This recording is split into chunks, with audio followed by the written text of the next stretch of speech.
ஒரு முறை ஃபாத்திமா ரலியல்லாஹு அன்ஹா அவர்களுடைய கரத்தை அலி இப்னு அபி தாலிபுக்கு காட்டுகிறார்கள். அல்லாஹு அக்பர். உலகத்தின் சிறந்த பெண் ஃபாத்திமா என்ற பெயரை சொன்னவுடன் நம்முடைய பெண்களுடைய உள்ளங்கள் எல்லாம் தாழ்ந்து விட வேண்டும். அவ்வளவு பெரிய கற்புக்கரசி. அவர்களை போன்று கணவனுக்கு மரியாதை செய்வது, அவர்களை போன்று கணவனுக்கு கட்டுப்படுவது, அவர்களை போன்று கணவனுக்கு தூய்மையாக வாழ்வது இந்த உலகத்தில் அந்த சிறந்த பெண்களை தவிர யாராலும் முடியாது. ஃபாத்திமா ரலியல்லாஹு அன்ஹா தன்னுடைய மரணத்திற்கு பிறகு கூட தன்னுடைய ஜனாசாவை இந்த முஸ்லிம்கள் பார்த்துவிடக் கூடாது என்பதற்காக எல்லாருடைய ஜனாசாக்களும் மேலே போர்வை போற்றப்படாமல், அந்த மேலே அந்த கூடு வைக்கப்படாமல் தான் எடுத்து போகப்பட்டது. அல்லாஹ்வுடைய தூதர் ஸல்லல்லாஹு அலைஹி வஸல்லம் உடைய மகள் ஃபாத்திமா ரலியல்லாஹு அன்ஹா அவர்கள் ஒரு சஹாபிய பெண்ணிடத்திலே ஆலோசனை கேட்டார்கள். இதற்கு வேறு ஏதாவது வழி இருக்கிறதா? இப்படிப்பட்ட நிலையில் கூட உடலை யாரும் பார்த்துவிடக் கூடாது, அந்த உடலுடைய வாகை கூட அதனால் மேலே ஒன்று போற்றப்பட வேண்டும் என்று, தன்னுடைய ஜனாசா இப்படித்தான் போற்றப்பட்டு எடுத்துச் செல்லப்பட வேண்டும் என்று அறிவுரை செய்தவர்கள் ஃபாத்திமா ரலியல்லாஹு அன்ஹா. அல்லாஹு அக்பர், அல்லாஹு அக்பர். அல்லாஹ்வுடைய தூதர் ஸல்லல்லாஹு அலைஹி வஸல்லம் ஃபாத்திமா அவர்களை பார்த்து ஒரு முறை கேட்டார்கள், ஃபாத்திமா எது அழகு என கேட்டார்கள். ஃபாத்திமா எது அழகு? ஃபாத்திமா ரலியல்லாஹு அன்ஹா சொன்னார்கள், அல்லாஹ்வுடைய தூதரே, எது அழகு தெரியுமா? என்னையும் என் கணவரை தவிர யாரும் பார்த்துவிடக் கூடாது என்றும், என் கணவரின் மீதும் எந்த பெண்ணுடைய பார்வையும் பட்டுவிடக் கூடாது என்று எந்த ஒரு பெண் விரும்புகிறாளோ அதுதான் அழகு, அதுதான் ஒரு பெண்ணுக்குரிய அழகு என்று சொன்னார்கள்.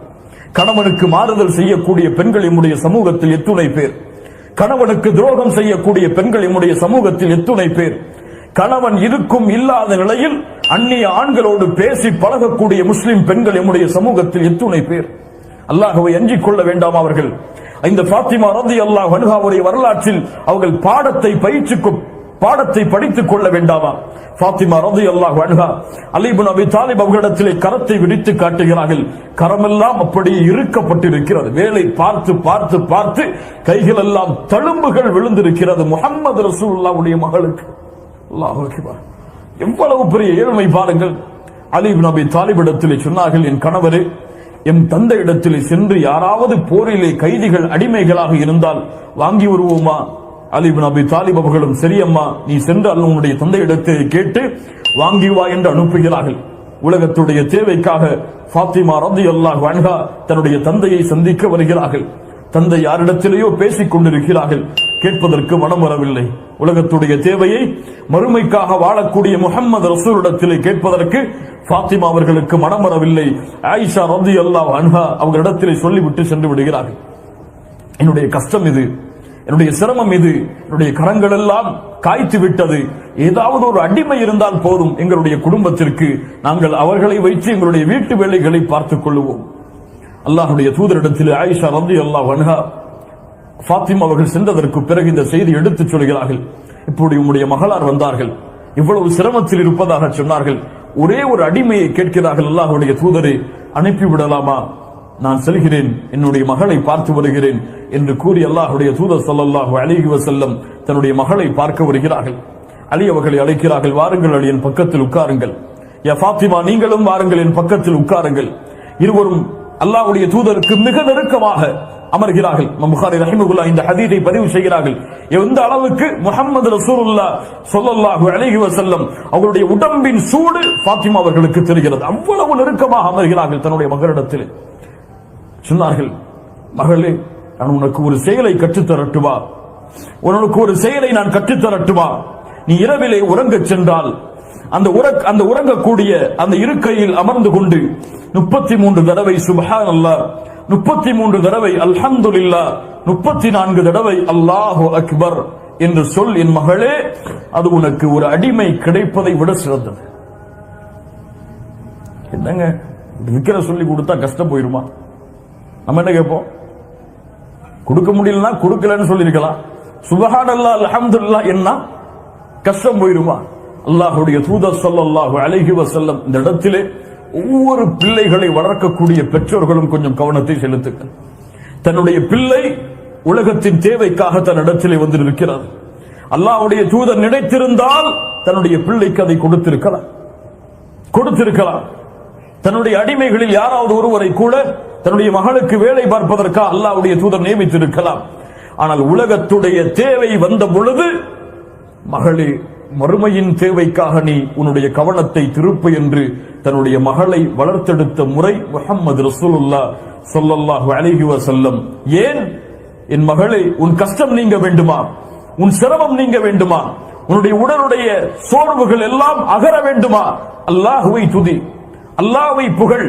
இரவேளை நீ உறங்குவதற்கு உட்கார்ந்தால் 33 தடவை சுப்ஹானல்லாஹ், யா அல்லாஹ் நீ மகத்துவமானவன், யா அல்லாஹ், அல்லாஹு அக்பர், யா அல்லாஹ் நீ மிக பெரியவன், யா அல்லாஹ், அல்ஹம்துலில்லாஹ் புகழெல்லாம் உனக்கு யா அல்லாஹ் என்று உள்ளத்தால் நீ அந்த திக்ரை ஓதிவிட்டு உறங்கு.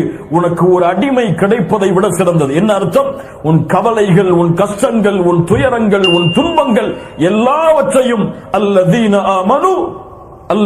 ஆமனு வதத்மஇன்னு குலூபுஹும் பிதிக்ரில்லாஹ். மூமின்கள் யார்? அவர்களுடைய உள்ளம் அல்லாஹ்வின் நினைவால் சாந்தி அடையும். அலா பிதிக்ரில்லாஹி தத்மஇன்னுல் குலூப். மூமின்களுக்கு அல்லாஹ்வுடைய நினைவில்தான் உள்ளத்தின் அமைதி இருக்கிறது என்று அல்லாஹ்வுடைய தூதர் ஸல்லல்லாஹு அலைஹி வஸல்லம் அலி இப்னு அபி தாலிப் அவர்களுக்கும் ஃபாத்திமா ரலியல்லாஹு அன்ஹா அவர்களுக்கு பயிற்றுவித்தார்கள். இன்ஷா அல்லாஹ் இந்த சுன்னத்தை என் வாழ்நாள் முடியும் வரை இந்த இரவிலிருந்து கடைபிடிப்பேன் இன்ஷா அல்லாஹ்.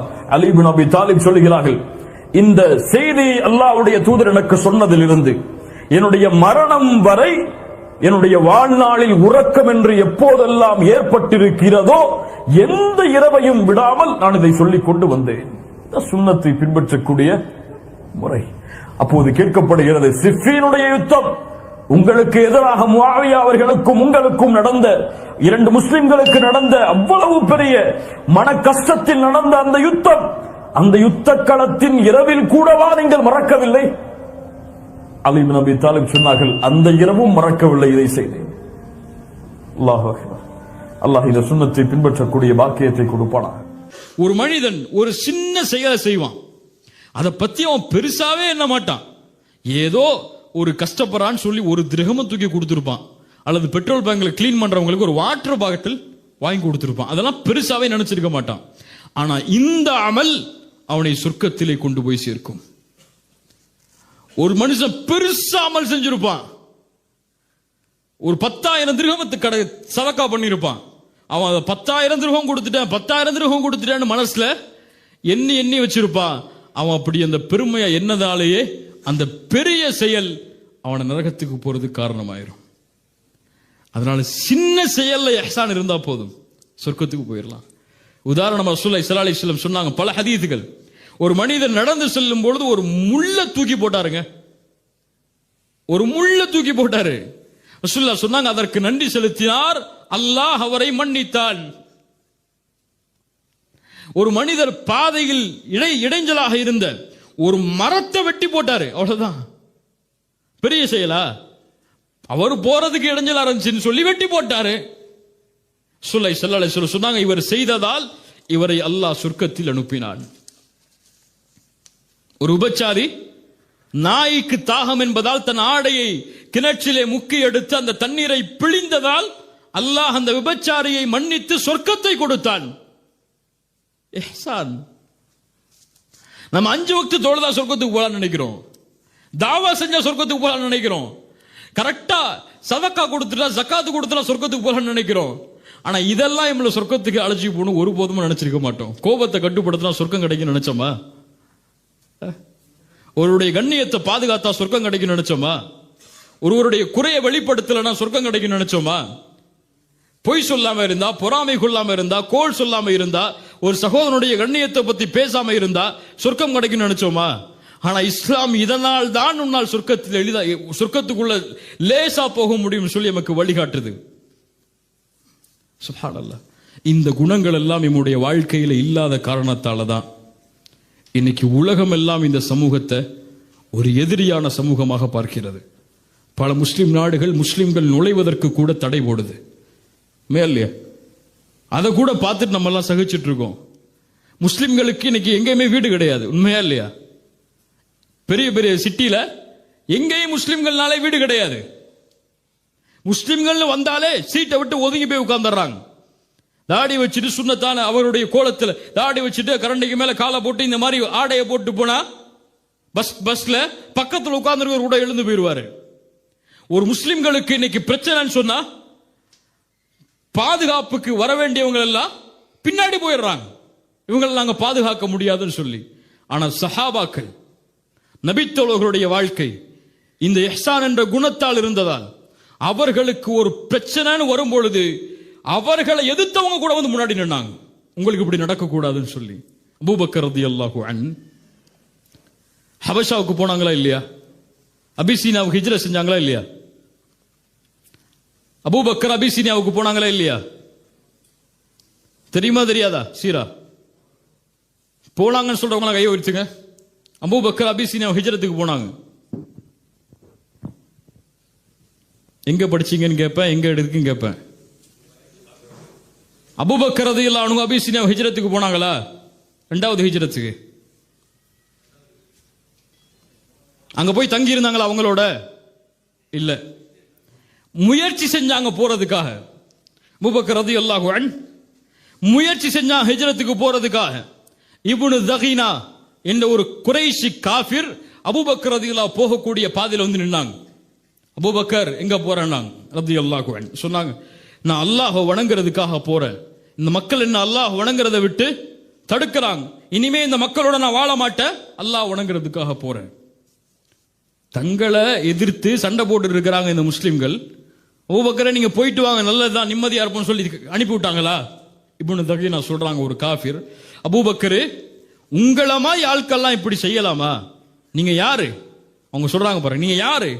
வதஸிலுர் ரஹீம், உறவுகளை சேர்த்து வாழ்பவர்கள். நீங்கள் யார்? ஏழைகளை கண்ணியப்படுத்துபவர்கள். நீங்கள் யார்? வறியவர்களுக்கு உதவி செய்பவர்கள். நீங்கள் யார்? சத்தியத்திற்கு உறுதுணையாக இருப்பவர்கள். நீங்க போய் இந்த மாதிரி காரியத்தை செஞ்சு இந்த ஊரை விட்டு வெளியே போகலாமா? திரும்பி போங்க அபூபக்கரே, உங்களுக்கு நான் பொறுப்படுத்துகிறேன் வந்து நின்னாங்க. நீங்க நிப்பாரு, அவங்க பக்கத்து வீட்டில் ஒரு வேறு மதத்தார்களாக இருந்தா வந்து நிப்பாங்களா? உங்களுக்கு ஒரு பிரச்சனைன்னா ஏன்? நீங்க யாருன்னே அவங்களுக்கு தெரியாது, உங்க குணம் என்னன்னே அவங்களுக்கு தெரியாது. அவர்கள் எப்படி வாழ்ந்தார்களோ அதே வாழ்க்கையை தான் நம்மள்டையும் பார்க்கறாங்க. இல்ல மஷா அல்லாஹ், அல்லாஹ் பாதுகாத்தவர்களை தவிர. ஸல்லல்லாஹு அலைஹி வஸல்லம் இந்த குணத்தால் இந்த ஒட்டுமொத்த உலகத்தையும் தன்னை நோக்கி திருப்பினாங்க. ஸைத் இப்னு ஸஅனா ஒரு யூத பாதிரி, சுருக்கமா சொல்றேன் முடியக்கூடிய நேரம். ஸைத் இப்னு ஸஅனா ஒரு யூத பாதிரி. ரசூலுல்லாஹி ஸல்லல்லாஹு அலைஹி வஸல்லம் அவங்கள்ட்ட வந்து கொஞ்சம் கடன் வாங்கி இருந்தாங்க. நீளமான நிகழ்வு, கடன் வாங்கி இருந்தாங்க. கடனை கொடுக்கக்கூடிய நாள் வர்றதுக்கு முன்னாடி ரசூலுல்லாஹ் முன்னாடி வந்து நிக்கிறாங்க. நிக்கிறதோடு மட்டுமல்ல, ரசூலுல்லாஹ்வுடைய சட்டையை பிடிச்சாங்க. உமர் இருக்கிறாரு முன்னாடி ரலியல்லாஹு அன்ஹு. சட்டையை பிடிச்சு கேட்டாரு, அப்துல் மனாஃபுடைய குடும்பம் இப்படித்தான் ஏமாத்துவீங்கன்னு எனக்கு தெரியும், ஆனா நீங்களும் இப்படி ஏமாத்துவீங்களா? கடனை திருப்பி கொடுங்கன்னாங்க. உமர் ரலியல்லாஹு அன்ஹு சொன்னாங்க, கையை எடுக்கல கை வெட்டப்படும். உடன்படிக்கை மட்டும் இருக்கு, இல்லைன்னு சொன்னா நடக்கிறது வேற, கையை எடுத்துருந்தாங்க. ரசூலுல்லாஹி ஸல்லல்லாஹு அலைஹி வஸல்லம் உமரை பார்த்தாங்க, உமரே உங்ககிட்ட இருந்து நான் இதை எதிர்பார்க்கலையே.